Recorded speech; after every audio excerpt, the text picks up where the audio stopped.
Hello. Hello. Dano. Dano.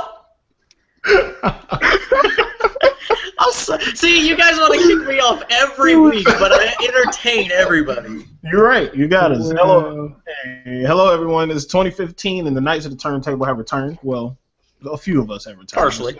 We're still waiting on some of them to get out of 2014. You know, they just ain't around right now. But they shall come. They shall come eventually. Not tonight, but eventually. Right now we have Major Mason. How y'all doing, folks? We got Joe Hover. Yo, what's up? Yeah, he was the one that did that lovely tag at the beginning. Hello. Yo, low-key, Shawty Low had a dope album with Units in the City, though. I can't even argue against that entirely because I enjoyed his music for what it was. I enjoyed his music. Mason got words, but I'm your host, Profex, or I'm sorry, because Matt corrected me last time, Charles Singletary Jr., a.k.a. Profex, because apparently that's not the same thing. So, but welcome to the Knights of the Turntable. This is week 14. Well, week like 40-something, but it's episode 14 because we're not consistent, but we're working on it. We're going to get there. 2015. Yeah, it's a new year. Hey, like Twitter says, new year, new year, new me. All right, so Yo, hold on. If that was our New Year's resolution, we would have broken it so fast already, though. Like if we were gonna be consistent.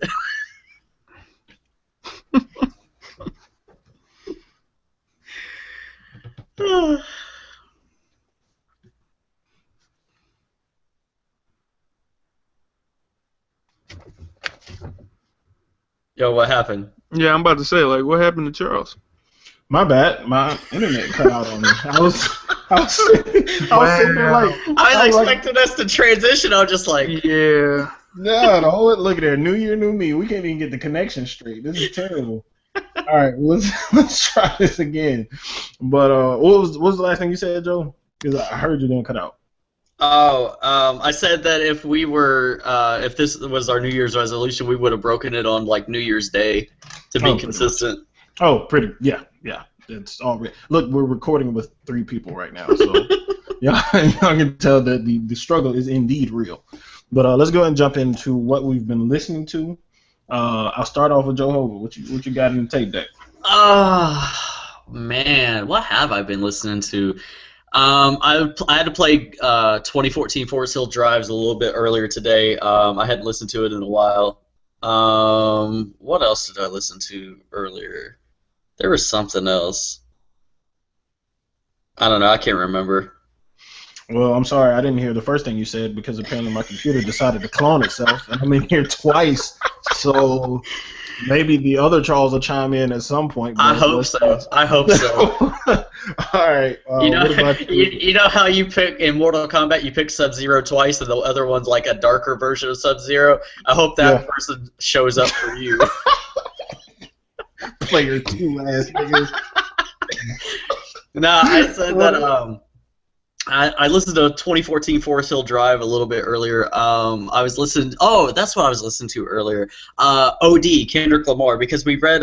We're not going to talk about it on this episode, but we read the XXL article for a later episode, and I started listening to Kendrick when I was reading it, and I went all the way through it. Who's that? So what? Reading that article, is that what made you go back to OD?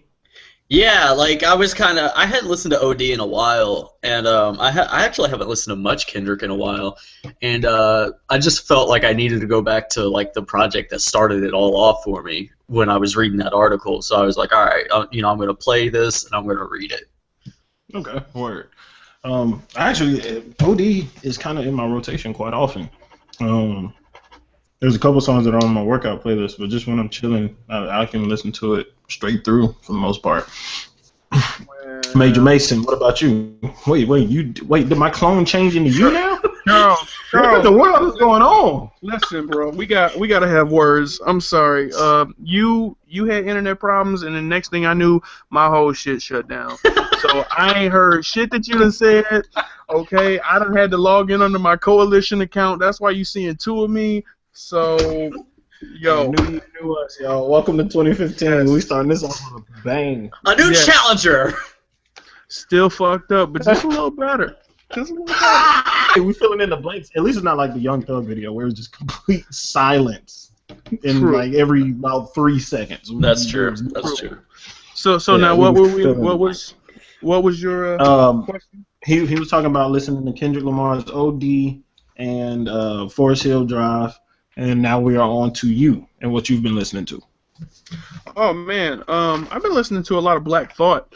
I listened to him freestyle over Rack City, Fucking Problems, and Otis, and then I listened to pretty much the entire War album, and then also Pharoah Monch as well has been getting some play. So it's been a productive week. War is Pharoah Monch's album, right? Yes. Okay, because that's why when you said that, I was like, that ain't no Black Thought album, that's Pharoah Monch. And then you said Pharoah Monch, and I was like, okay, you got that a little backwards, but it's okay. Yeah, I got a little backwards, but it's all right. New year, new me. Fucking hate it. Right? Here we go. There you go. Yo, if you're listening to this and you're drinking, you should play the drinking game and see how many times that we say new year, new me. And that does count. Yeah, that would be definitely. the shit, yes. Matter of fact, when we put this post up, I'm definitely going to put that in there. It's going to be a drinking game. There we go. Word. I might play this back and listen to it and do that. Word. So shouts out to that, the Black Thought thing, because I've actually been listening to Black Thought also. And he's going to be the next Artist Appreciation Week. So yeah. I think we'll do that next week. But he's gonna be the next one. I put like a bunch of the best of Black Thought. There's like features and root stuff as well. And I just usually when I'm just doing stuff around the apartment, I hit play and just let that ride through. But if I were to tell you how many times I've listened to J. Cole's album, you'd probably think I was a little strange. I'm just gonna tell you that now because it's I have the physical copy in the car, and it's just been in rotation. I listen to it at least once every day. Yo, on that note, real shit. Fuck Walmart, Best Buy, Barnes and Noble, Target. I've been looking for this album for the last how many weeks has this album been out now? It's been about a month now. Thank you. And I cannot find this album anywhere. Now maybe it's because I don't live in like a huge ass metropolitan area, but let me tell you something, J. Cole, they fucking with your shit, dog, because I know like 50 dudes who will buy your album around me that don't have access to it right now because we will not settle for iTunes and digital copies. It's not happening. So, on that note... Well, first, I would like to address something that you said, and I'm hoping that since you said it first, I hope you didn't go there first, but you said Walmart, though. Yep. You was gonna get the edited version, bro? Look, dog. Let me tell you something. New year, new me. Walmart was not the first choice, but I had already gone to all the places that I expected to have it. So when you break down, and it's like, dog, I just kind of want to hear the song at this point. It doesn't even have to be the whole song because that's how bad I wanted it. So yes, I went to Walmart, and yes, I was disappointed, but Walmart wasn't one of the ones that I was like, oh, damn, they don't have it. Walmart was like, of course you don't. You got, well, Hey, as much Matt Dean said, he said nigga in it so much that it's probably like just an instrumental project.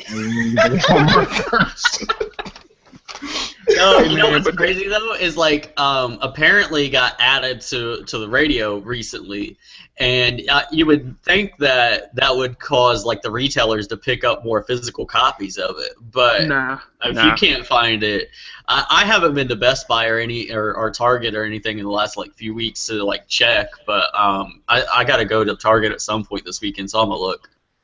Well, when I was there, when I bought my copy, there was like 3 there. Mm-hmm. And that was like 2.5 weeks after it came out. And guess what was not there at all? Catalactica. I haven't been able to get a physical copy of that yet. Damn. Yeah, I believe it. But that one I wanted to get on vinyl anyway. But I got to figure that out. But yeah, I can't find a physical copy of Catalactica anywhere. So yeah, it's ridiculous. But yeah, Catalactica, Forest Hill Drives, the Black Thought playlist. Scatterings of stuff from the nomination list and everything, and the hip hop 2014, the Coalition Awards, go to coalition.com to check those things out if you missed those. We got Verse of the Year, we got Rookie of the Year, we got Song of the Year, and we got Hip Hop Moments in 2014. There's a good collection of stuff on there, and we'd like to get y'all's insight and opinions and see what y'all think stood out for the year. But let's go ahead and jump into the topics that are no longer in the chat because I got kicked out and I can't see them anymore. Waka can rap is the first one. Right. Yes, sir. Word. So Flocka. we don't know where you've been, but in the last, I think 2 weeks ago, we found out that Waka Flocka Flame can actually rhyme. It was weird. I saw it. I discovered it. I discovered it on Facebook. Somebody posted it, and I was like, this is probably a joke. You know, we'll see what's up. Was it the Firing Squad beat? It was no. Or it wasn't the one that we it was the one where the one that we listened to. It was that okay. Yeah, because a lot of people said that his Firing Squad freestyle was really good too. See, I heard pieces of that one, but it didn't really, because that was just one song. I didn't really think much of it. And then I listened to the Jackin' for Beats joint with the classic beats or instrumentals or whatever, and I was like, huh. And not only can he rap, but he kind of maintained a decent style throughout the whole thing, and like flipped his flow up and everything. I was like, well, it changes everything. It changes everything we know. It changes everything, and people have dumbed themselves down. We know this. But Waka Flocka kind of made a name for himself by making fun of the fact that he couldn't rap. Yep. Like, wasn't a tape called "I'm Not a Rapper" or "I Can't Rap" or something? Yeah, don't forget that tape that he put out in I think it was like September, October is called "I Can't Rap" or something like that. Yeah, and I was like, okay, hey, he's being honest with himself. He can't rap. We already knew that. But that was the thing. That mixtape had nothing but bars on it. See, I didn't listen to it. Me neither. I gotta say, it's tough for me to listen to a rap album when it's called "I Can't Rap." So I was like, there's no hurry. But then no one really hit me up and was like, hey, you gotta check this out. But I saw that post and I was like, well, and then it was Michael A, who was on the when we talked about Ludacris and everything, and he posted it, and I know his taste for hip hop and stuff, and I was like, there's no way that he would post this and it'd be some BS. So I clicked it, and it was during my commute from Alabama back to Texas, and I was like, wow. Yeah. Well, I actually can rhyme. But how did you feel, Ed Mason, about this? You said it changed everything. Well, it changes everything because I wish that he would capitalize more on that kind of flow and those kind of topics rather than the trap subgenre that got him signed by Gucci Mane. And I know that's what got him signed, but, it disturbs me because it continues the trend that I've seen with multiple artists over the years.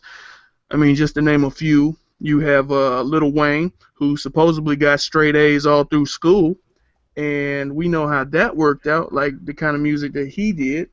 Plies, who just created an accent that he didn't have, okay, and you see this man doing interviews. You know what? So hold on, pause. And the straight A's thing, he may not have gotten an A in math because look at the deal he has. But keep going. You're salty for that.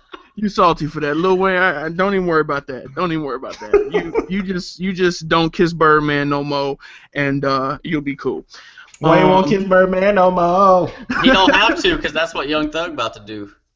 Yeah, I think he's already done it. We just don't have pictures. Yeah.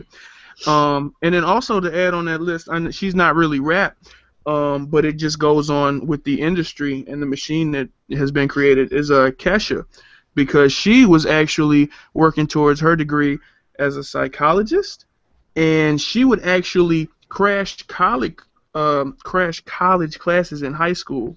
You know what I'm saying?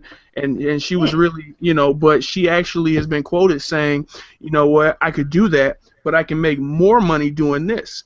And, our culture is promoting music that doesn't have to have a message. And while every artist probably shouldn't be expected to make, thought-provoking messages, like the number that do and receive mainstream attention are really underwhelming. So I'm always for, somebody who can come through and add a little bit more than what we got. But that's the thing, since Flocka from being a trap rapper, like, are you really gonna take it? Like nobody took it seriously when we hit play on this. Like, we didn't think that he could rap. We just thought it was all a joke. So, I mean, that's the thing. People really aren't gonna be listening for that. Yeah, but it's like Charles said, you know, he's established now, so he can kind of do whatever he wants. You know what I'm saying? It doesn't matter at this point. He's made enough money to where his lifestyle is pretty much cemented, and he's at that position now where if I want to turn around and I want to show you something new, you know what I'm saying? I mean, the only thing that people are going to do, I mean, there might be a little backlash from all the trap niggas who are like, man, this ain't hard, man. I don't know what you're doing no more. But, I mean, I think he's going to catch more positive attention than negative. But here's my thing about that is, like, I had something for it and I just forgot. New year, new me. Yes, new year, new me. That's 3 shots if you're keeping track. Okay, I figured it out. It came right back to me. Here's my thing. I feel like Flocka has been able to rap this entire time, and you know, like you said, Ed, like he saw the more revenue with the trap rap. But I also think that maybe he's not selling as much and making as much money now, so he's trying to reinvent himself. It could be. And this is like a second wind of his career, kind of like how Titty Boy became 2 Chainz and Juicy J signed with Wiz and, you know, all that kind of stuff. Now, technically, but often, you know, we've seen it often where, you know, they try it and they have to reinvent themselves with a style, but it's usually kind of more of a dumbed down style. Mm-hmm. Have no we one's really elevated go up the other way and it work? Because Lil B kind of like, all right. Have y'all do y'all listen to a lot of Lil B? No. There's too much Lil B music. There's way too much. But I listened to his album, I'm Gay, like the one we just completely trolled everybody. Mm-hmm. And I listened to it and I was like, this is actually dope. And it was kind of where, you know, he had the clowning and stuff going on. But then you listen to that project and he was saying some legit stuff. But that didn't stick. Because he's still known as like the ultimate hip hop troll. Mm-hmm. You know, for clowning reasons. Is this Waka Flocka thing going to stick? I like that. This one thing isn't enough to make me be like, hey, I'm gonna buy a Waka Flocka album now. And I never said that. Create that. You know, I never said that's the thing. That's the thing. You know why it's not gonna stick? Because Flockavelli 2 is coming out soon. Yeah. He's gonna stick to the same. He'll sprinkle it in, and you know what? To sprinkle it in, that's fine. Yeah. Because you may gain a couple fans. Yeah.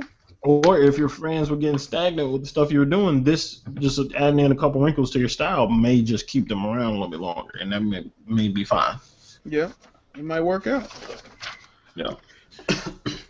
But we'll go ahead and jump into the next topic. We'll go with the NWA film trailer. So apparently this has been in the works. I didn't look at who was behind it completely, but I kind of put it off to the side for the most part because I was never a giant NWA fan. I respected the era and what they did. Well, that's the thing. NWA was before we started actually like looking and listening to hip hop, because I remember my first brush with hip hop was like 1998, and NWA was like 89, 90, 91. Yeah, like, right. You know, that's kind of before us. Yeah, that's true. But the thing is, a lot of things that I listened to, you know, came from. I'm an only child, so like a lot of stuff that I listened to came from my mom and dad. And NWA wasn't necessarily something that just played a lot. Not saying that my dad didn't listen to that type of music, because I remember the first time I heard my dad spit a Tupac verse, not a verse, I'm sorry, the entire song, and it blew my mind. Like, I was like, where did this guy come from? And he started like stealing CDs out of my CD case and stuff. And I was like, this is, you know, matter of fact, like the first copy of Lupe Fiasco's The Cool, I don't have it anymore. Because your dad stole it? My dad has it. Wow. And when he took it, I didn't know he even listened to Lupe at that point. But yeah, he had it. That's dope, though. That's dope, yeah, though. It was crazy. But, you know, NWA, just the music, like I said, the message, I respect it. The music, not so much. I didn't get excited. But I saw that trailer, and it actually looked like a solid production. as far as the trailer goes. For something that wasn't getting as much hype as you would expect for like a hip hop movie, especially after like the Aaliyah fiasco and all that. Oh well, that's Lifetime. Yeah, I don't even know how they even allowed that to get there, but this one looks like a legit thing. And then I'm trying to word this right. And with things focused on black issues and culture, you sometimes you see some production value that just doesn't mesh well. Like for me, that Empire show that's out now with Terrence Howard and Terrence Howard, it's detrimental. It's detrimental. It looked trash, man. Yeah, and it's actually gotten pretty solid reviews. You know why? Because everybody's watching on Twitter to troll it. Yes, everybody said on there, they was like, this is so bad, but I'm going to watch it every week. And I was like, well, that's going to die down. That's never going to make it. It's the same reason why people watch all them fucking Love and Hip Hop shows, because it's trash and they can't believe that they're watching it. And that sucks, especially considering that Terrence Howard and Taraji are great actors. And I think that's half of the appeal of the show, though. Like, I think they're using their names more than anything else. Because if you think about it, like, the way, like, most of the preview is just them, too. Like, the previews for the show, it was just them. They said, I saw somebody on Twitter, actually it was a few people, but I can't remember who it was, but, like, Cuba Gooding Jr.'s in it. What? Like somebody said, where the hell did Cuba come from? That man need work, man. Him and Wesley Snipes. Like, is Empire really, like, a continuation of Hustle and Flow or something? Like, that's what I'm thinking. Like, DJ got on. That's exactly what I was thinking. That's exactly what I was thinking. It could very well be. I mean, in essence, anyway. I just hope that it's not. I hope that it's not that bad to where, people just continuously support this without realizing that it's bad. Like, because Love and Hip Hop is still going on, and people are still supporting that. And, like, we're probably going to get a lot of backlash on Twitter for this if people on Twitter actually listen to this. Like, but y'all need to, like, elevate your standards. I'm sorry.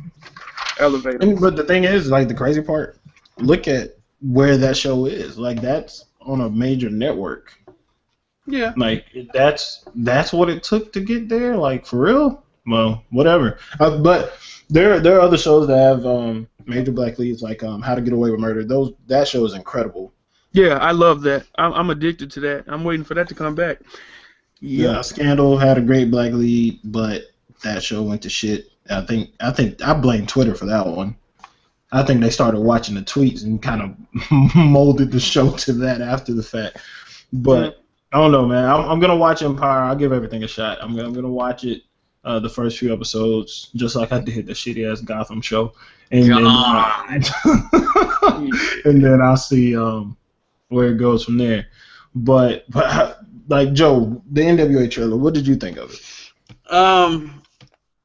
See, that's the thing. Like, because I didn't get involved. Like, I had to find hip hop for myself, so I kind of did the research on it and did the history and kind of all that stuff.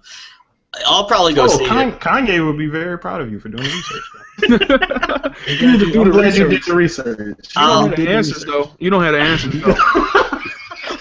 All right. Well, no, he didn't have the answers because he ain't did the research, but Joe did the research, so he may have the answers. He ain't got the answers, Sway. He ain't got them. No. How, Joe? But yeah, I did. So like, I went back and I did my research like Kanye would like me to, and so I'll probably go see it.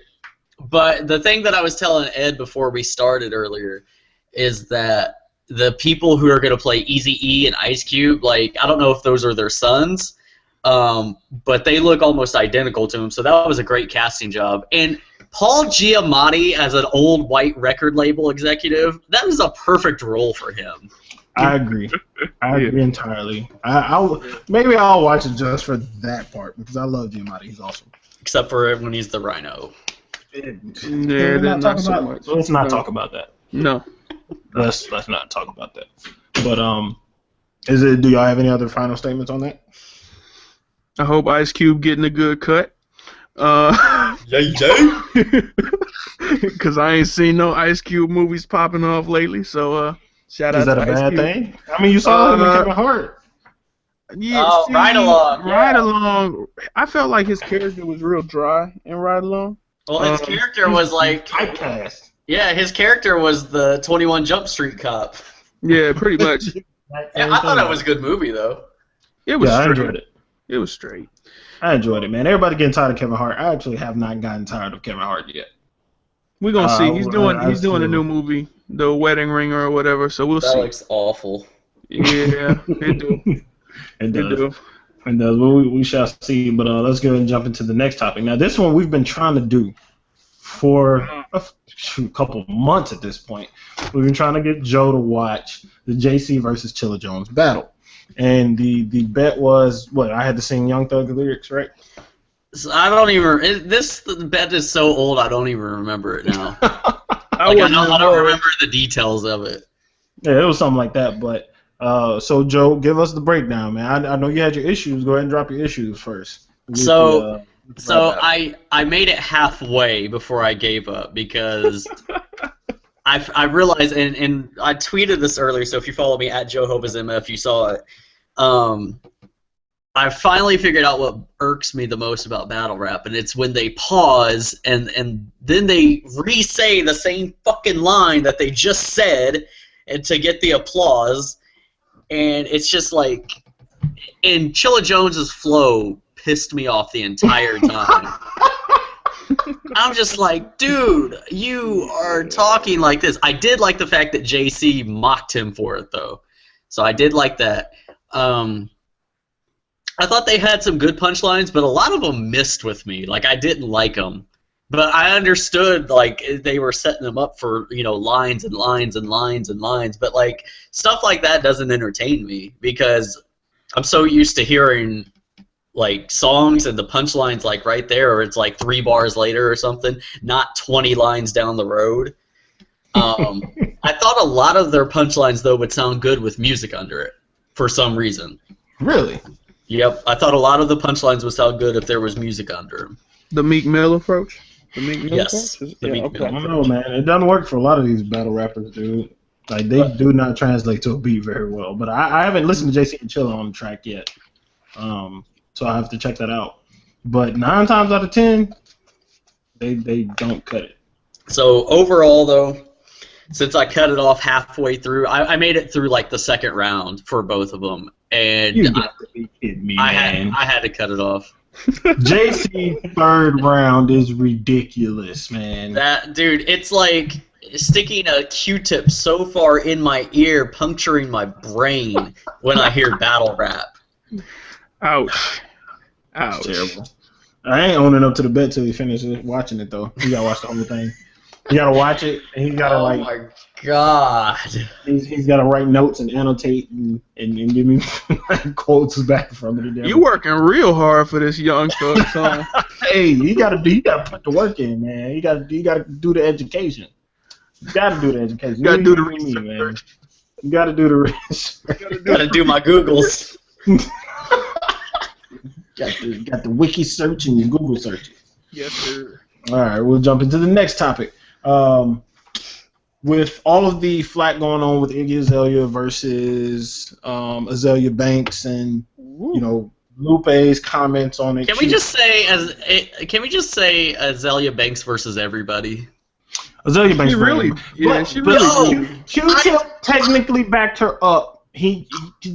Well, go ahead, Joe. I just thought of a great merchandising opportunity for her. I need to get her on the phone because she can sell Azalea Banks versus everybody hoodies and people will buy them. I may do that just to troll. I'll write that on the show when we go visual. Azalea Banks versus everybody. But with all of that going on, the hip hop, is it black privilege, which I did the article on thecoalition.com. Go check that out.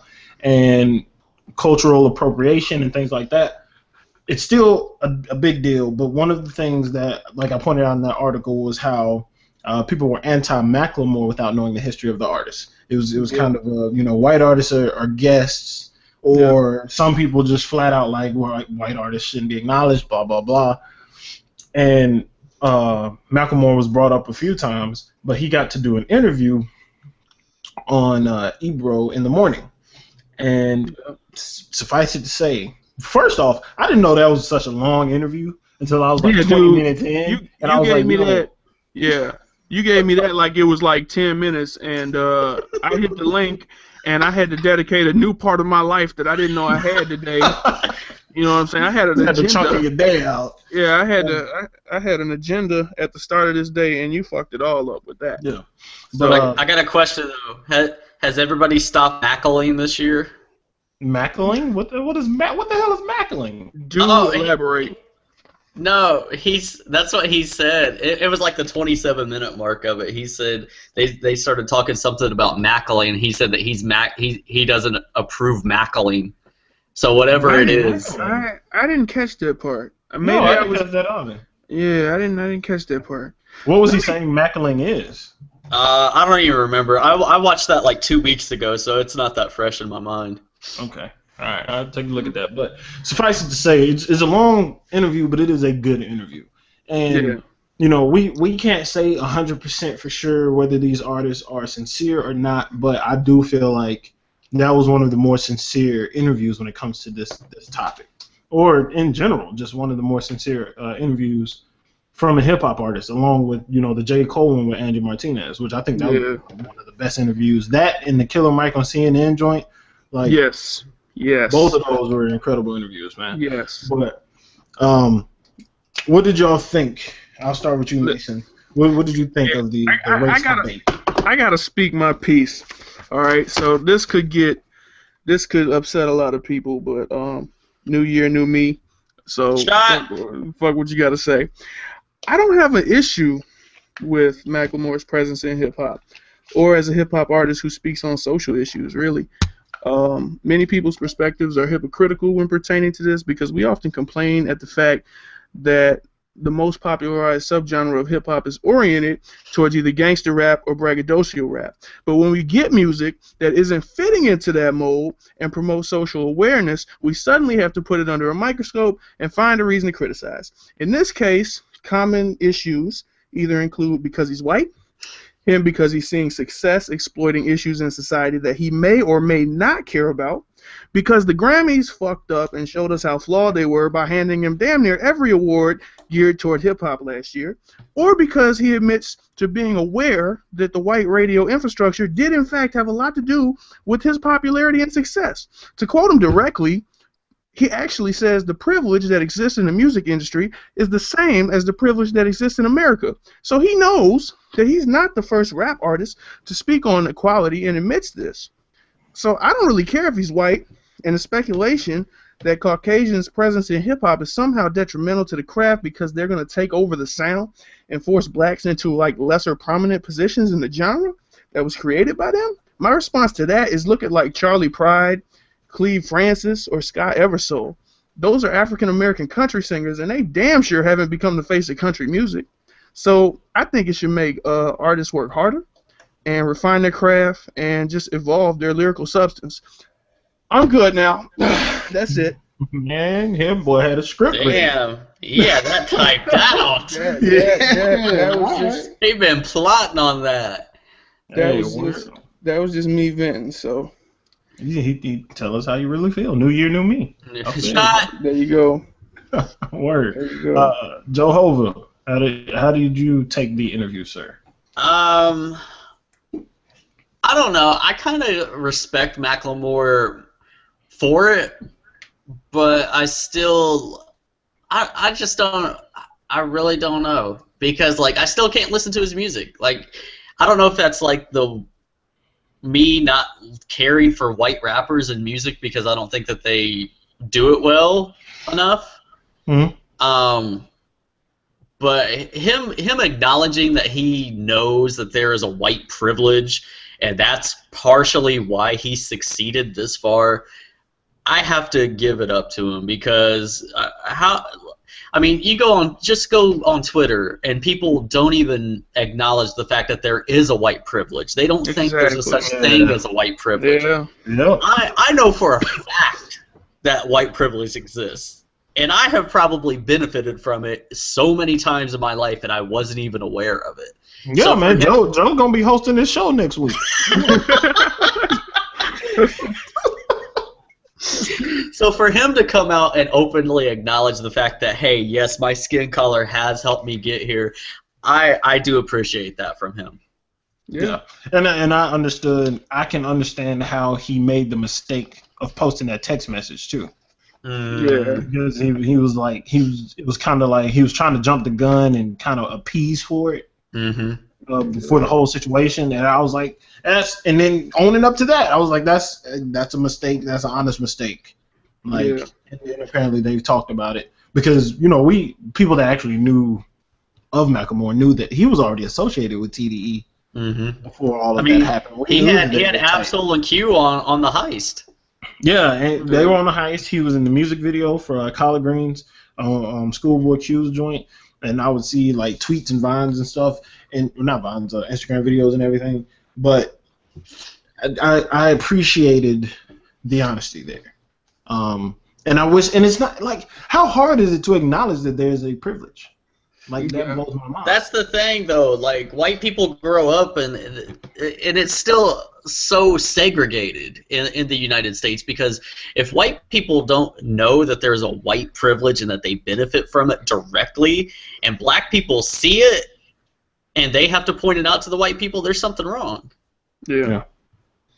Because Azalea Banks isn't quite an example, but basically all that Q-Tip was saying was like, hey, know the history, know your privilege in being in this craft, know where it started. That's it. Do what you do, whether it's good or bad, and you get popular for it. Because, like, a lot of people aren't even saying, well, some people are now pointing out that she's pretty trash and doesn't need to rap anymore, but a lot of people just saying, hey, you're popular. No one's like, hey, you're making all this money, we want the money, blah, blah, blah, blah, blah. They're just like, all right, so you've come up off of hip-hop, and this whole accent and all this bullshit, but you're not respecting the craft at all. Yeah. And that's not only mine, but I feel like that's a major problem with Iggy, is that she's corny, and super corny. Yeah. She's corny, and not only that, it's a mockery of hip hop. You know what? It's like I don't want to say it. It's kind of like blackface. That's in the article. I called it the new blackface because it's the same thing. The only thing she's missing is the paint. Because I'm like, you've taken a. I actually watched a video by Lacey Green. She posted on YouTube. She called it a black scent. She was using a black scent when she rhymes. And that's exactly how when your parents, not your parents, but like, since I know a ton of white people, like when white people do the rapping and they do the yo yo yo and all that kind of stuff, that's the exact same thing. Yeah, and I mean, she's taking it to an extreme level. But you know what? I think she felt comfortable with it officially when she got the T.I. cosigns. You know what I'm saying? Like when he came through. That corny bastard. Well, but you get what I'm saying though, because I understand. Because I think from her perspective, she's looking at it like this. She's like, well, look, T.I. T.I. plugged me in. He's he supported everything. I'm Grand Hustle, whatever. Not realizing that T.I. is a businessman at the end of the day. And once it flops, I mean, look at Akon and Lady Gaga. Once he saw her stock dropping, boom, she was dropped. It's gonna happen to her too. Yeah, and that's the crazy thing. Like, yeah, he's gonna drop her once that falls off or whatever. But right now, she's sadly gonna be getting more support because people have made this black versus white, and she's gonna get support off of that when people aren't really addressing the real issue. But T.I. definitely bear some of the weight on this whole situation. Oh, definitely. He allowed it to go this way. Because the crazy part, so I saw Iggy Azalea before she signed with him. Like, I knew of her before then. And she wasn't, rapping with the Australian accent, but it wasn't, the black scent thing wasn't as prominent as it is now. Yeah. And I'm like, for you to have her there, cultivate that, and then not really, give her like a history lesson or have her approach it a certain way or be respectable in a sense, you play a part in that. Yeah. Like you over there jigging for balls too. Yeah. TIP. Well, let's all be honest. Paperwork ain't selling like he wanted it to sell, and I'm sorry, but I guess that was the black up plan. Okay. Now hold up, my outstanding young citizen right there, as T.I. would say. Yeah, using all the big words and shit. Yes, sir. We need to make a top 10 artists that need to get off Twitter because he's one of them. I've never seen anything from him on Twitter. What's he do? All I needed was him to jump in on that conversation with Iggy. That's the only one time, and I'm like, yeah, you got to go. You got to go. He got to go. Wale got to go for good, even though he calmed down. Lupe fiasco. Sad Wiz Khalifa has to go. Wiz Khalifa got to go. Lupe actually apparently said he's leaving Twitter soon. Yeah, I don't believe that. Somebody tweeted him. I hope he leaves his album too. Yeah, Rima, shout out to Rima. She tweeted him and was like, will you change your mind on leaving Twitter? He said no, and I almost retweeted and was like, thank goodness. Because it was right after he co-signed the Kendrick thing. And that's the thing with Lupe, man. I swear. Joe, isn't there an article somewhere about him hating fans? Did LJ do that? Yeah, I think so. I don't know if it was ported over. I don't remember if it was kinglj.com or if it was redefined and it didn't get ported over or something. But I remember seeing something about that. Well, that really feels like it's the case because, like, I am a Lupe fan, okay? And I feel like Lupe is one of those artists that he's had too much exposure on social media because it's now affecting the way I perceive his music. You see what I'm saying? And it shouldn't be. I shouldn't worry about his little spats with random people. But when you actually go through and you read it, it's like he be trolling motherfuckers hard. Like I'd be like, dude, what is going on? Lupe, just focus on you, bro. Don't worry about that. But he goes in and he doesn't stop. And sometimes I just gotta stop. I gotta get off Twitter. I'm like, nah. Can't even do it. Like that's the problem though that's the beauty and the problem with Twitter because before Twitter I used to like Joe Budden's music and this is the prime example and then like I saw how he acted on Twitter and like how he was and Twitter's a reflection of yourself as much as people don't want to say it really is. Oh definitely because people like these just tweets. Nah bro, you behind those tweets. Nah, you behind those tweets and a lot of real life stuff happens from those tweets. So you see your favorite rapper, your favorite artist, acting in that way. I mean, it's like you see them backstage and they're punching kids and fans and shit. Like, you want to see that? Yeah, you don't. You definitely don't. I guess we kind of need to see it at this point though, so we can see the real artist. But the thing that confuses me about Lupe, and what kind of confused me about the Kendrick statement, is like Lupe has spent most of his career talking about issues like what's going on right now. Mm-hmm. Yep. Like the American terrorist tracks. Even Kick Push and stuff like that. He's always had he's always attacked the societal norm and the hierarchy of everything going on. But then this happens and he's on the other side of the fence. Like I don't get that at all. It does not make sense to me. And even Kendrick hasn't done it to the level of Ab-Soul. Like Ab-Soul is completely anti-establishment, 100%. But Kendrick has done conscious or socially conscious songs about race issues and things like that, or things that he's experienced. And then for him to now, granted, I haven't read the entire interview in its full context, but the statement he's made so far, like. It's the whole, we need to do better, blah, blah, blah. It felt like whenever I get into a conversation with somebody about this stuff and they say, well, what about black on black crime? It feels like that. Like you're just deferring the topic to something else. Right. And I'm like. And you know what's funny is like before we signed on, like we were talking about that, and I said that I respected Young Thug saying that's not my place to talk about that. A lot more because of that. Yep. Because if you don't have the knowledge on the situation and you didn't do the research or do the education, don't. You don't have the answers. You don't have the answers. Yeah, you don't have the answer. Then that's another thing when people say stuff like that and they don't have an answer. That's why I appreciated with J. Cole's interview, because he had like ideas and said we need to do this, we need to do that, and his stance on it wasn't like just the vague statement of we need to better ourselves, like it starts from within. He was like, we need to improve our stance economically. You know, diversify ourselves there and to stand out from there and not have to depend on these same things that are knocking us down. And I was like, I can appreciate that. You can tell this isn't a new thing for him. This isn't a new, like, jumping on the wagon, just talking about it right now or throwing out some kind of safe statement. No, he put some thought into it. Yeah, it's a legit concern. But, shoot, we done got so off track. New year, new me. You know me. But do y'all have any last words on the race debate with Macklemore? Don't mackle. Don't mackle. Whatever. Hey, whatever that means. Yes, whatever that means. Don't mackle. All right. Let's jump into the big topic. We did all of our Coalition Hip Hop Award 2014 post on the site, on thecoalition.com, and we also had the nominations for Album and Mixtape of the Year, both separate things. I'm still laughing because Ed was so shocked that Rich Gang tape got on there. I'm appalled.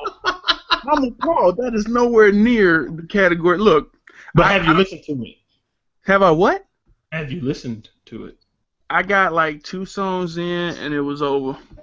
It was over. It was like me with battle rap. Yeah, it was like I came in dedicated to give it a shot, and then I was just like, nah, homie, I can't even do it. Word.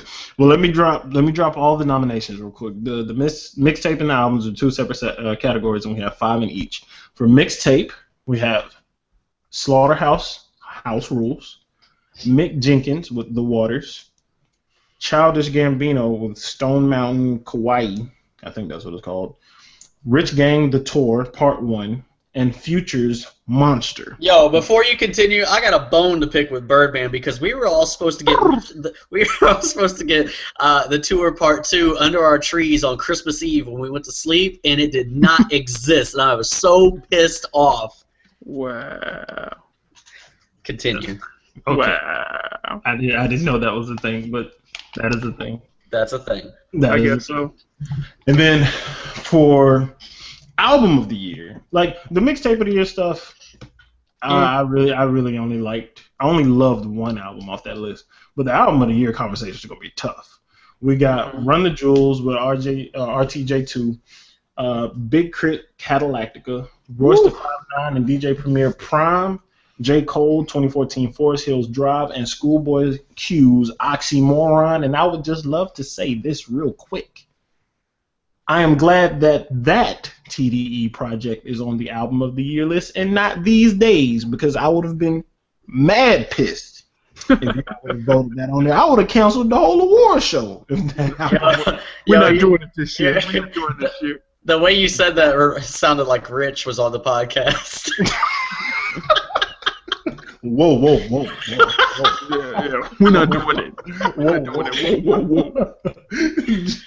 I'm gonna do the rest of the show like Rich. Like Rich. I just like to say. I only got one thing to say about that. Shout out to Rich, by the way. Oh man, I miss Rich. We'll have to get him on here for the next one for sure. He's in Atlanta at the strip clubs. You can tell him I said it. That's what he's in Magic City right now. Okay. Here's my thing about that Schoolboy Q. I love that album, but the sequencing on that was so off. Like it could have been sequenced so much better to make it like a top like 2 album. Yeah, it was. The sequencing was terrible, absolutely terrible, and I agree with you for that. But let's go ahead and do the mixtape conversation first. Yes, sir.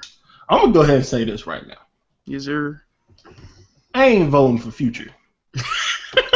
So good man. This is what we're gonna do. Let me tell everybody what we're gonna do. First off, we're gonna take these nominations and we're gonna do it like we're gonna do it from 5 to 1. and we're gonna break down each one, the good things, the bad things, and we're gonna go from the bottom to the top. I would like to nominate Future's Monster to be number 5. Nope. I would like to nominate because that was the project that Honest should have been. It was. You know what? And one thing I gotta say, I forget.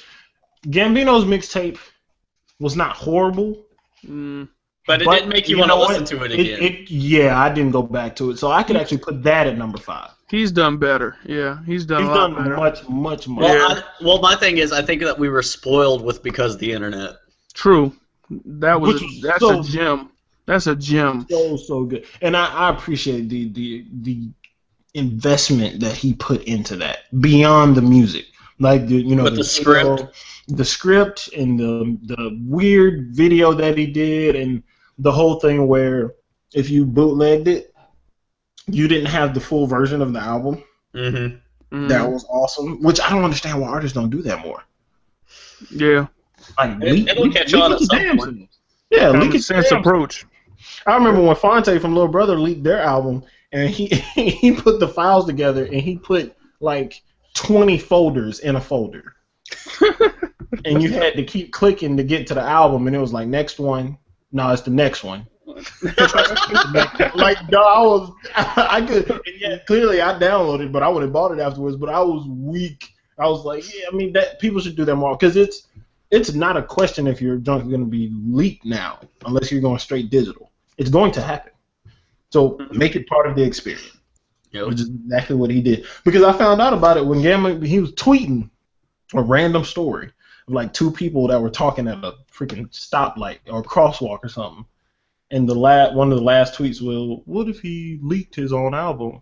And the people that downloaded it didn't have the full version. And the other dude was like, I don't know. And I was like, motherfucker, because I had the leaked version. So I was like, what is he talking about? But I bought the CD too. And it was the last song that was like, basically, it just stopped. If you had that's the one I got. You still have that version? Yeah, I thought it was kind of dope though. Yeah, because it fit. Because because the internet thing just cut off, and the point where it cut off made perfect sense. Yep. In the song, and then I listened to the full. And actually, what disappointed me the most. So when I found out that the leaked version cut it short, I thought it was gonna have a Chance verse on that song. Oh yeah.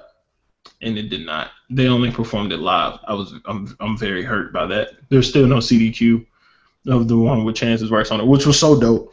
But Stone Mountain number 5. We all agree. No, Stone Mountain is number 5. All right. Yeah. Even without me not listening to Rich Gang and Monster, I will put Stone Mountain number 5. I don't think it even should be on this list, honestly, because there were better mixtapes. But we'll put that at number 5. Now, number 4.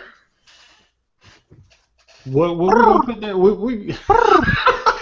Nah, you know what I would put there? I would put that Slaughterhouse. What? No. What?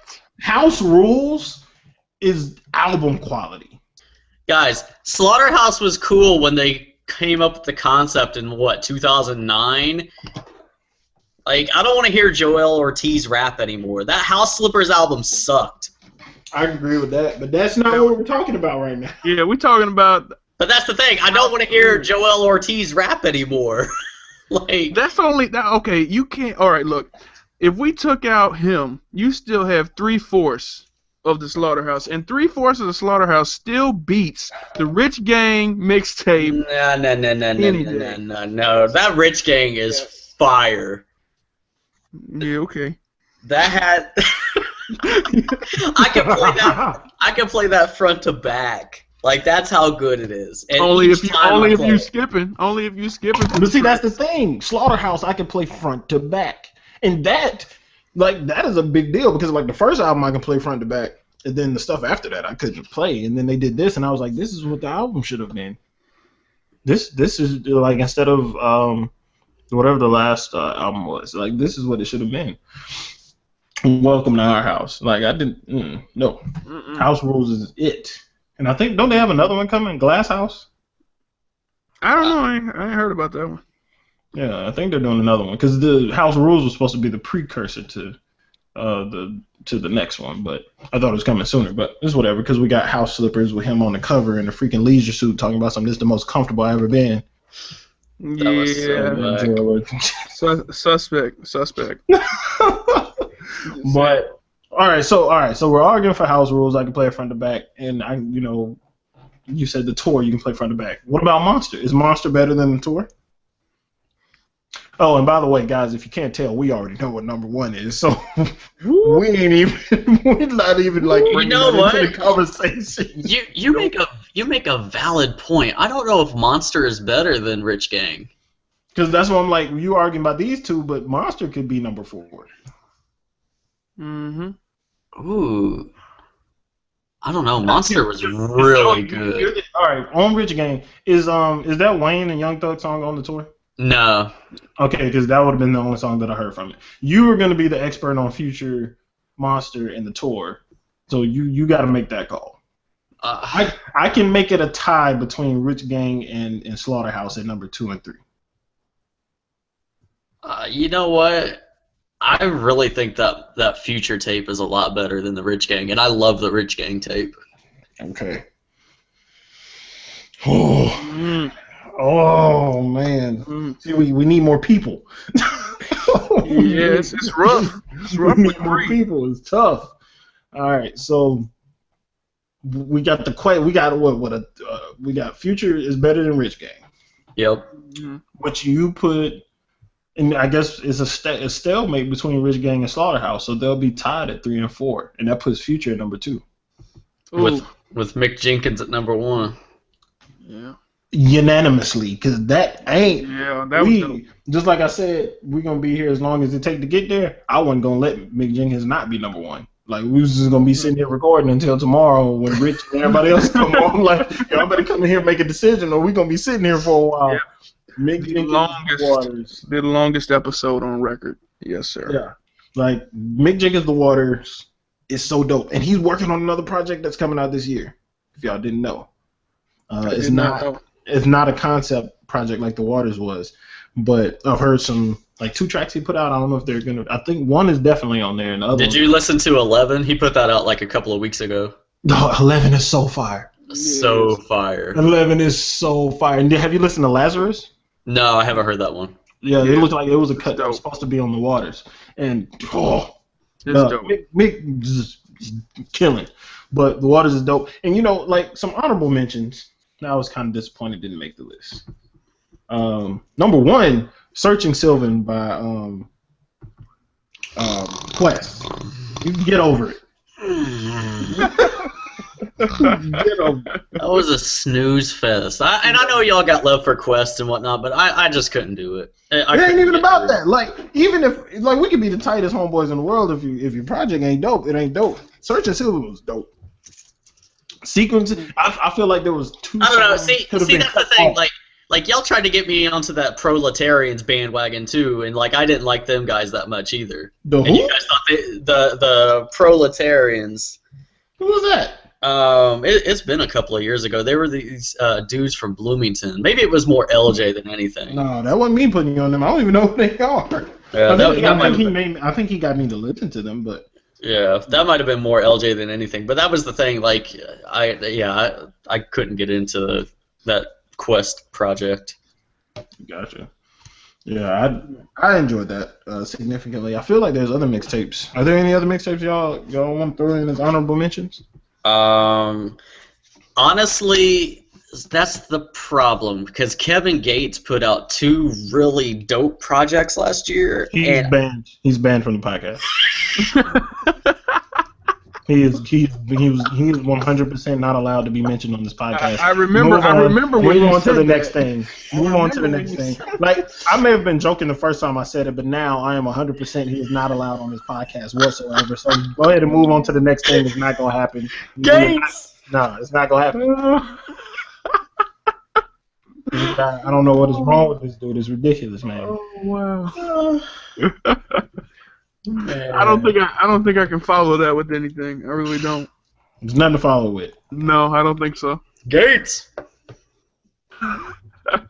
Ridiculous.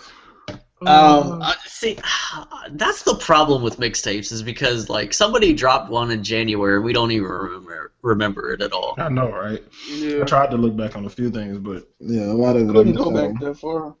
Okay, so I do have a couple honorable mentions for the album, though.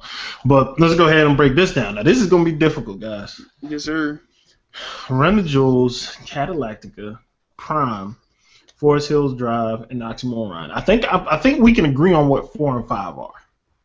Prime and Oxymoron. But which one's which? I think Prime is 5 and Q's 4. I'd be cool with that. I'm cool with that, too. I can deal with that. Because, like, Prime had a solid performance throughout. There was nothing overwhelmingly good and nothing overwhelmingly bad. But none of the songs, like, other than the feature with Mac Miller and Ab-Soul, nothing really jumped out to me. Schoolboy Q was kind of a flip side of that. He had some incredible songs, and the sequencing just jacked up everything. And 2 Chainz outshined him. And 2 Chainz outside. How can you do that in 2014? You get 2 Chainz on a trap track, and 2 Chainz goes nuts. 2 Chainz. All right, I'm done. Gold dollar, my wrists. I thought we left that in 2014. Well, that new year, new me. There you go. Man. Yep. But that was the other thing, like with Schoolboy Q, like Collard Greens was like a solid song, but I didn't think that should have been on the album. It didn't fit. No, It didn't really fit on there. I think they put it on there because it got so popular before the album came out, and they didn't have a choice. And the other thing is, like, we had heard some of those songs before, like Hell of a Night and Man of the Year. I didn't even know it was gonna be on there. Yeah, we had heard those like a year ago. You know what's crazy? There's another song that he dropped that wasn't on there, Banger, which they promoted that as a single for the album. Yeah.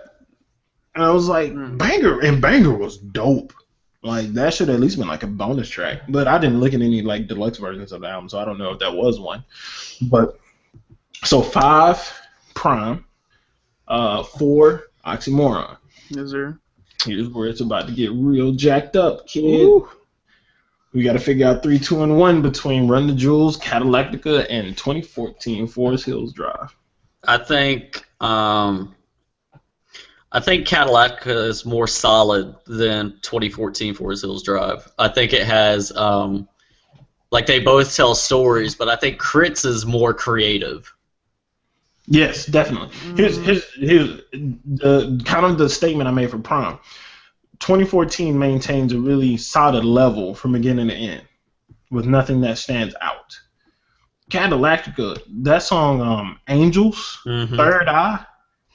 Like, those songs are Soul Food. Those songs are absolutely amazing. He has some sequencing issues on Cadillactica though, and the Mount Olympus reprise.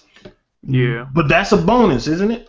That's a bonus, but it's still on there. Yeah, and that they could have cut that completely. Like, just let us live with the CDQ download of the original because the reprise was not needed. And my sub 3. Didn't need that on the album, and actually would have preferred to have that Ferg, ASAP Ferg, Lack. Yeah, that shouldn't have been a bonus. That should have been regular sequencing. That should have been on the album. It fit the vibe more. My sub 3 just didn't need to be on there. That could have been a bonus. I understand why they did it because of the whole creation, life, Big Bang. That was cool. I understand that part. So the sequencing made sense on paper, but the songs themselves sonically didn't jive together. Now, I know that Joe wants to put RTJ at number 1. Yep. I can't do that. No, I'm not with that. Nah. I think it's really tough though because that's the thing like though. Day to day. Like, listen. All right, here's the thing. That we said Crit's creative process was a lot better than Cole's. Run the Jewels was a lot better than Crit's because you listen from song 1 to song 6 and it all sounds like one great big long track of them just having fun and rapping. And you don't even know that the songs are changing. Like, that's how dope the transitions are. That's true, but that's also it also takes away from the experience because nothing stands out. Just like I said with Cole, I can play it front to back, but nothing. Just like there's no song on there that I like have to jump to and listen to. See, Like, I'm different on that. I have to listen to Apparently first. Apparently, it's probably growing as the standout. That one and Love Yourself, or not Love Yourself, Love Yours. Mm-hmm. Yeah. Those two are kind of standing out a little bit, but still, it's a balanced effort. Which that's not a bad thing because I mean these are top 5 albums of the year. Like these. But still, you gotta look at Run the Jewels too, and LP had the best line of 2014 on there. Go ahead and remind them what that line is, Joe. Fuck the law, they can eat my dick. That's word to pimp. The chemistry between them is unfair, man. You know, as much as I love Don Tripp and Starlito, these guys are the tag team champions of hip hop right now. Definitely. Not Prime. Not Prime. Because Joe does not like the premiere. Yeah. Oh man. Are we at a crossroads here? Like, all right. So we hear my stance and we hear Joe's. What about you, Mr. Mason? Well, like, I fuck with all these albums that we're talking about right now. Like, and the position I am on Run the Jewels is like, you know, you're not wrong when you're saying that they are basically undisputed right now in what they do.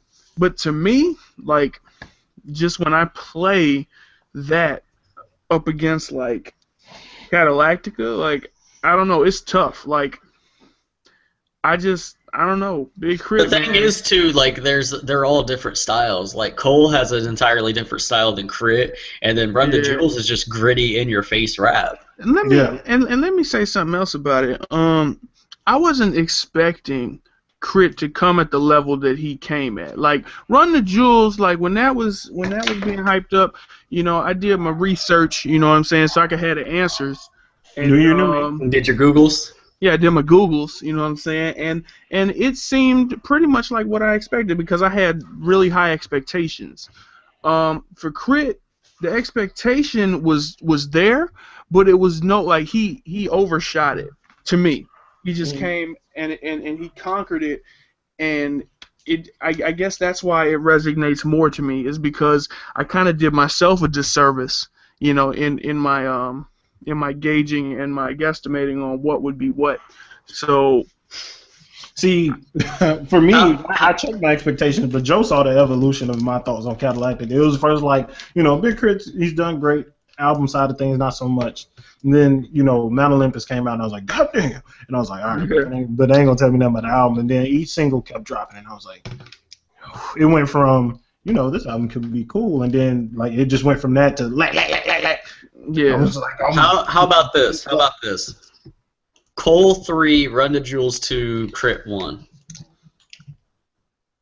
I can deal with that. I can live with that. We can do that. I can deal with that. We can do that.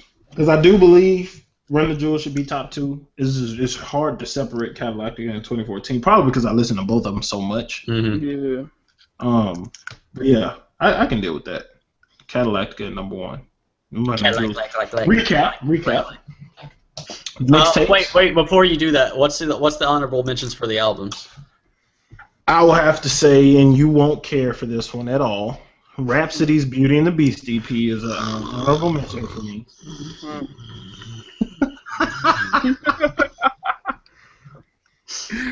God dang it, I had some. You know what? I went back and listened to Logic's Under Pressure. Yeah. I enjoyed it more my more recent listens to it. I don't know. It just felt like he was trying to recreate Good Kid, Mad City. I agree. You know what? Honestly, a lot of people's projects kind of sound like that. Yep. Yeah. And Quest, even Quest, Search and Sylvan. That is why I didn't like it. But see, you're imitating something dope. Granted, I didn't like the skits as much as Matt did. He loved the skits on Search and Sylvan. It was too much. I feel like if you do a couple of them, that's cool. But it was too much. Just like Logic, the girl with the voice, that shit was annoying. Yeah, that pissed me off. Now, you could have cut that out. Cut that way out. But I did enjoy the album more. The second time listening to it, but there's still no songs on there that really stood out, except for that one that I pointed out, where I was like, I wish he could replicate that every time. I'm Gone, I think track number 3 or whatever. I was like, I wish you could replicate that every time. But what you about to say, Joe? I think because the internet for sure is an honorable mention. Oh yeah. Yeah, I'm kind of sad that one didn't make it on there, and I think it's because it was so long ago. It was in like late December when it came out. Yeah, because it dropped like a week before Christmas in 2013. Yeah, because when I listened to it, I was like, this is gonna be on some lists, like definitely, because it was in my list. It was in my top 5, but yeah, that one. So below. Oh, so I listened to Cocaine Pinata finally. Yeah, it's dope. The Freddie Gibbs Madlib joint. Mm-hmm. It's dope. Have you listened to it yet? I listened to some of it like when it dropped, but like I don't know. Like I don't like getting caught into the hype of like Twitter and like telling me what I should listen to. True. That's why I just listened to it like 2 weeks ago. So, because like if you listen to that, like everybody said that was contender for album of the year. And then they said the same thing about YG's My Crazy Life. But YG's album sucked. Plain and simple. YG's album was awful. I've heard. At first, I saw people talking about how it was good, and then most of the people were like, "Nah, it's pretty terrible." So I didn't even bother listening to it because I don't like his style anyway. And with Freddie Gibbs, I didn't even know what his style was. I'd heard him a few times. Yo, Gibbs is nice. Yeah, Gibbs he's is really nice. And that collaboration he did with BJ the Chicago Kid works really well. It's really dope. I wish we would have been able to put BJ on one of these lists because that math project was freaking flames. Yeah, just doesn't count as hip hop. But shoot, I feel like we've talked about him on the podcast a bunch of times anyway. Yep. But because somebody on Twitter was talking about what was better than the Party Next Door album. I was like, BJ the Chicago Kids album, like mixtape or whatever. Yeah, it was that like, P&D album sucked too. Yeah, I listened to the first 4 songs, I think, and I gave up because I had never heard one of his songs at all. But people, talked about it all the time. His the Drake features and all that. I never listened to it, and I was like, I'm gonna give this a shot, and I did not enjoy it. There were a couple of songs on that one that were actually like really cool, but majority of it sucked. His first one's really good though, and it's on like live mixtape, so you can stream it. I have that one because you told me to get it. I just haven't listened to it. Yeah, that one's really good. I co-signed that one. Yeah, and I think what put me off on him also was everybody saying he was like a replacement for The Weeknd. But he's not. He's not that at all. And I guess technically that's disrespectful. That's disrespectful to both of them. Yep, because they're two different styles. Yeah, but when I heard that, I listened to P&D expecting that, and I was like, that ain't it, my friend. Yeah. And speaking of Weeknd, I hope he still has a career. Yo, he dropped 2 dope songs last year. I remember one of them. King of the Fall and Often were really good. Yeah, so even without the OVO cosign, I hope he does well because dude was dope. He came up quick. Drake helped with some of that, but he was pretty dope. Yeah. I mean, Drake had to go out and try to find somebody to replace the dude, so apparently he has some kind of appeal, Yeah. So what's the other honorable mentions then? I know I'm spacing on something. I wish see that's the problem. I wanted to buy Starlito's album, so I didn't get a chance to listen to Black Sheep Don't Grin. But I have a feeling that like when I do, I'm gonna be pissed that I didn't. Yeah. I'll have to listen to that one too because I did get into his music after your suggestion. I got him and the Step Brother stuff. Yeah. Oh my God, that stuff is so good. Yeah. You know what? Black Messiah. Well, that won't count. That won't count either because it's not hip hop. But it was a decent album. I still haven't listened to it. It's a decent album. And the thing is, I think I'm more attracted to it because of the live instruments that are on there. Yeah. Because I read Rusty's rant. Oh Jesus, that was so funny. But he was right about the whole thing where he's like, he doesn't make sense. You have to look up his lyrics to understand what he's saying, and he was right. And people just gave him a pass because it's him, and I was like, he got a point. But it's a decent album. But as far as anything like, R&B soul, like Chicago Kid has that crown on lock as far as I go. Now, I don't know if you've listened to BJ yet, Major Mason. Not really, like not in like concentrated dosages. Like I've heard a couple things here and there, but do yourself a favor, download that Math Project and listen to it. It's really good. And while it's downloading, watch the Real Love Never Dies demo video. And get back to me. We'll do that right after the podcast because that joint is incredible. I'm trying to think of what else dropped last year that I really liked. Wasn't Lecrae's album last year? Yeah, Lecrae was last year. Anomaly was not bad. That was my first time listening to him. And Anomaly was really good. I think I could put that as an honorable mention. I wanted to do an EP category because Wise, who we did a character select, his EP came out way back in April, and it was dope. And that Ludacris EP, I think, would have been on the list. And there was another EP that I couldn't. Oh, Kimbe X, one of the artists from Chicago. I think his EP would have been on there. Oh, another mixtape nomination. Saba, Comfort Zone, which I don't know if I've gotten you guys to listen to that yet, but you really need to. He's really dope. He's not like, don't expect Mick Jenkins. He's not on that level, but he has he's a dope style, and I think you would like him a lot. Okay. You have to send me the link. Yeah, and Village Party, which is Alex Wiley out of Chicago. There's a lot of Chicago artists that could have been all over these lists, honestly. But do y'all have any more honorable mentions before we go on to the last thing? I don't think so. I think because the internet was my only one. Yeah, I'm good. All right, but we're just gonna round it out with what we're looking forward to in 2015, gentlemen. And do y'all have any particular collaborations, albums? Are y'all looking forward to Kanye doing his thing with this Paul McCartney guy that no one's ever heard of? Only one. Yo, I swear if somebody jump in the comments talking about Paul McCartney, I'm gonna lose it. Yo, when I heard that song, I was trashed when I heard that song for the first time because I listened to it like right when it dropped, and I was thinking to myself, you know what? I'll probably like this tomorrow when I'm sober. Did you? No. Yeah, a little bit. I thought it was okay. I didn't enjoy it. The message is cool, which I feel like that's what everybody latched on to. I love the whole thing with him doing it from the perspective of his mom. That is dope. But the execution is not good to me. And you know who's on that? $. $sign. Yeah. Like, he's all up in that. Yep. And he, he did.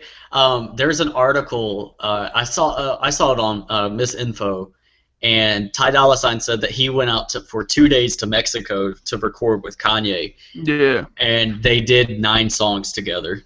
And then it's not as important, but he was talking about how like they were in this like house and there was like no wall. I was getting ready to say that. Yeah, there was like no walls at all. There was like no walls, and like he was just facing like the ocean and shit, and like it was crazy. Like I was like that sounds like some Kanye shit though. You know what I'm saying? Right.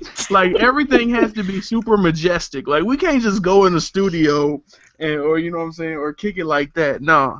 Ever since niggas in Paris, we ain't on that level no more. It's 2015 now.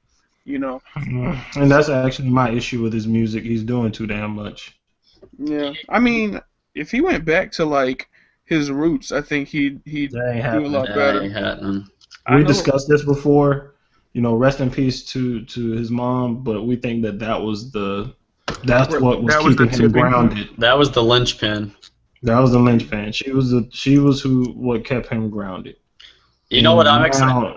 He's been unleashed into, you know, this culture, and some things that he went on that rant on Sway. He said it the wrong way, but then I watched his interview afterwards, and it was really good. He had some good points, but just this whole artistic, like you like probably the best thing that I've ever said on Twitter. Not everything abstract is art. And a lot of these artists cannot understand that or will not understand that. Lupe will not understand that.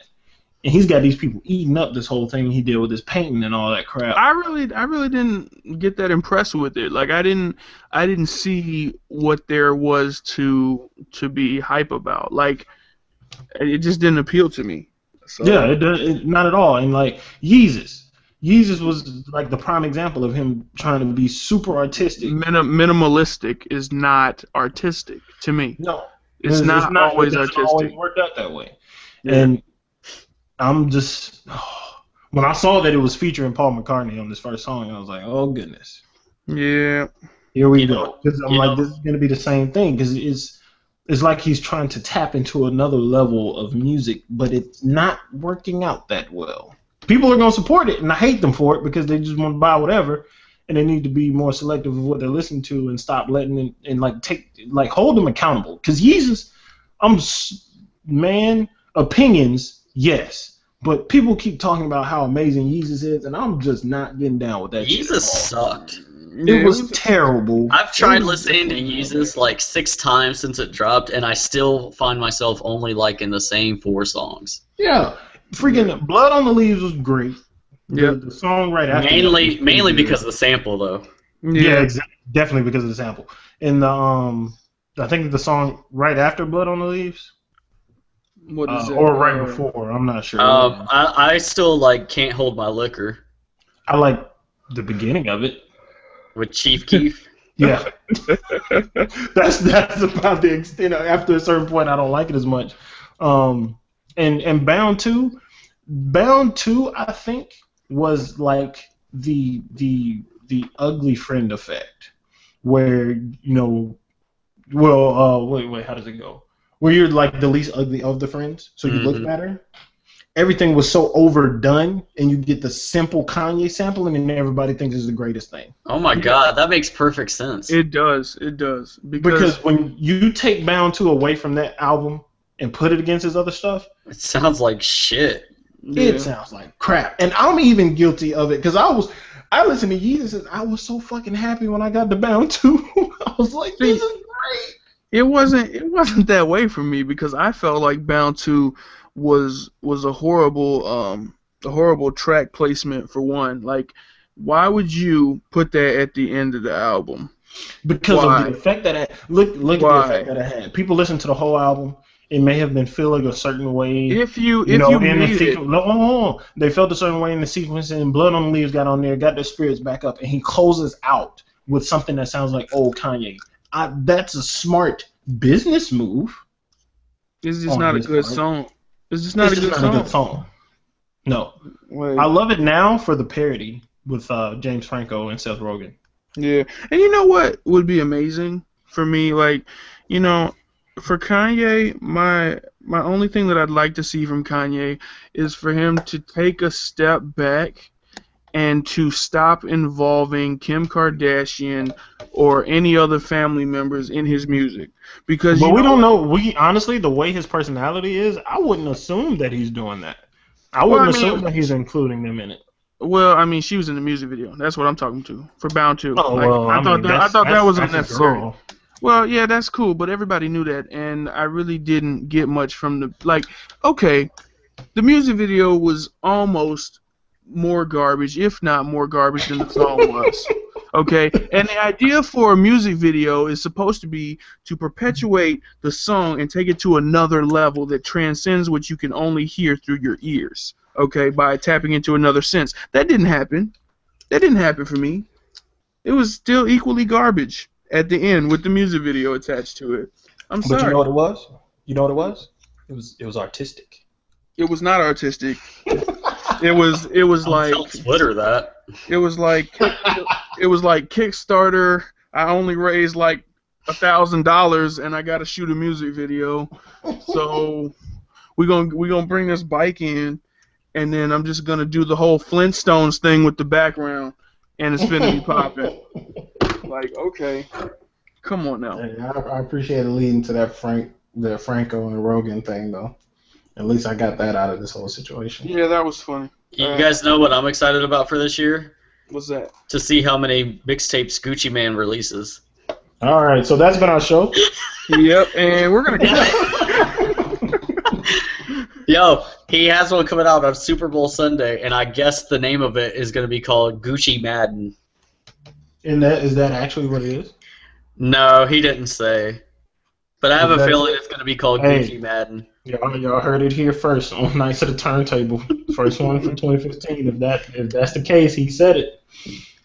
No. On today, January 9th. But I'm looking forward to, I don't know if it's going to happen now, but the J. Cole and Kendrick project. Man, that's going to be more of an urban myth than Detox. I don't think so. Because the songs, there's 2 songs. Well, shit, there were songs for Detox. There were some plenty of songs for Detox. Yeah, I can't. And then, you know what sucks? Topless. With T.I.? Nas and T.I.? Yeah. That song is so dope, but nothing came from it. Nothing at all. Such a great song. But I'm looking forward to that. All right, and here's the thing that I had to come to grips with.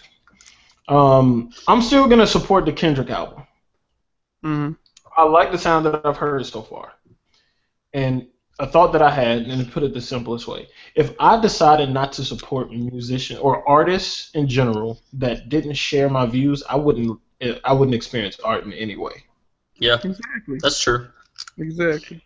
So that's my state. Like, I'm gonna support the Kendrick. I'm now with Lupe though. I'm so tired of him trolling his fans. Like, I need to just unfollow him, honestly. Why do people still follow Lupe? I just started.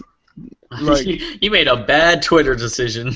Yeah, you made a very poor Twitter decision. So new year, new me, man. You got to do better. You know, I mean, you know, Jehovah wasn't posting enough to keep me occupied, so I had to go ahead and follow Rant and Lupe. That's right. I tweet so damn much. I tweet way too much, as a matter of fact. I've actually slowed down. I need to get I'm away actually from it a little bit. Yeah, I'm working on the same thing. New year, new me. You know what I'm saying? There you go. Shot. Mm-hmm.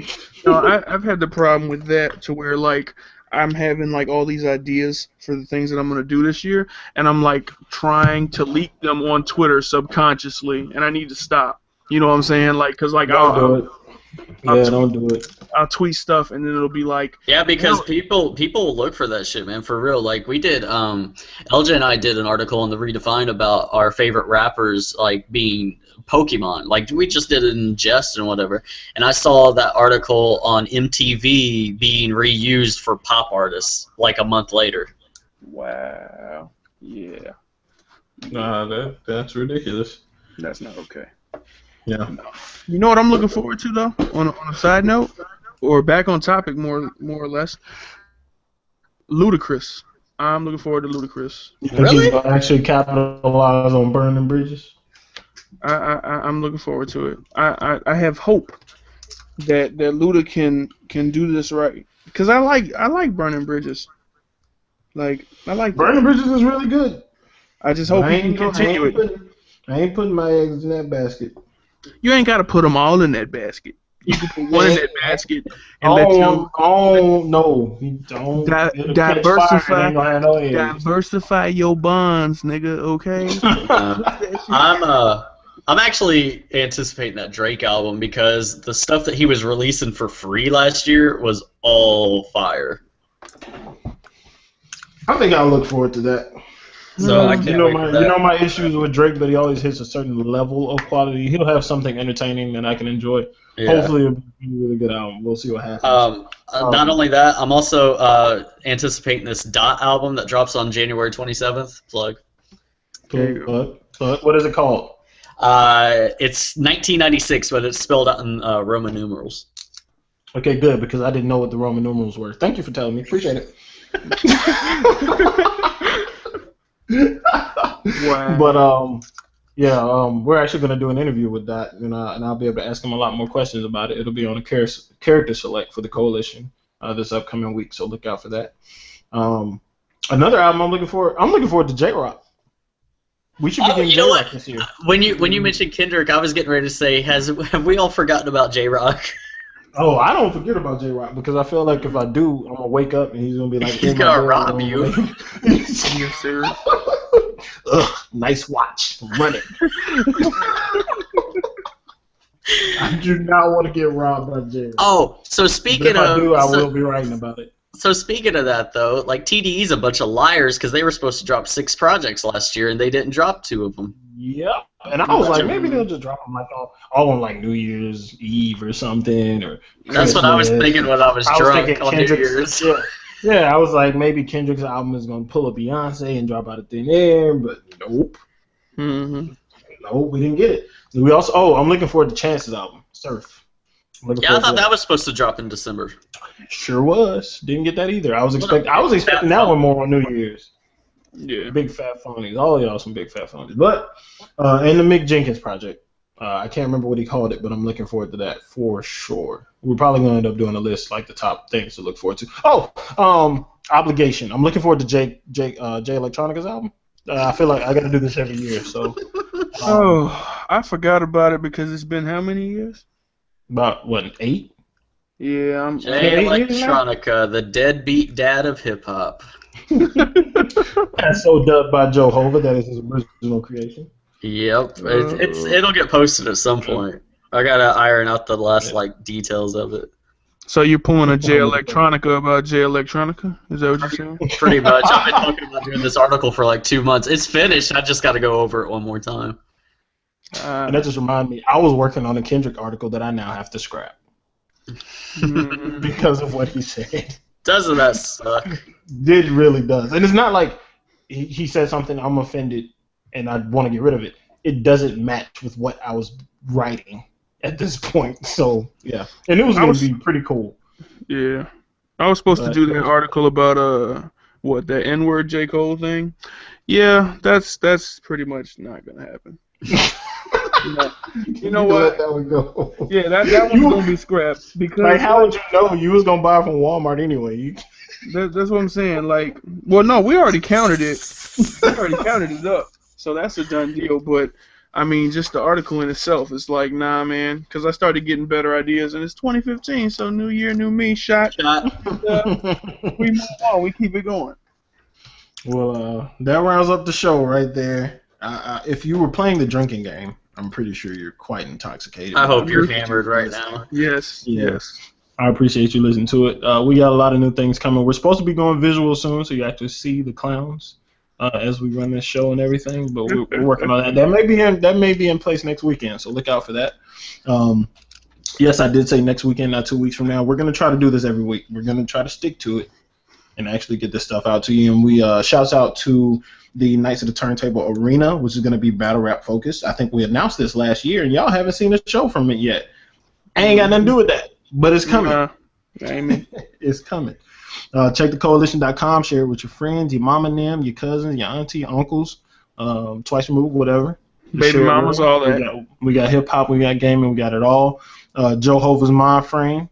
Check his stuff out. Yep. We may or may not have a pretty dope project in the works that's a collaboration with Joe Hova. So. Oh yeah, I forgot all about that. Yeah, we may or may not. This week. That should be around the end of spring, somewhere in summer.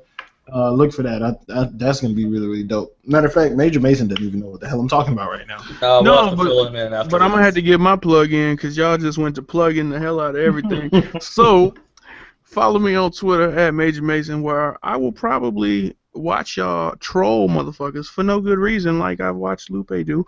Also, I'm working on some music, so that should be dope when I get that done.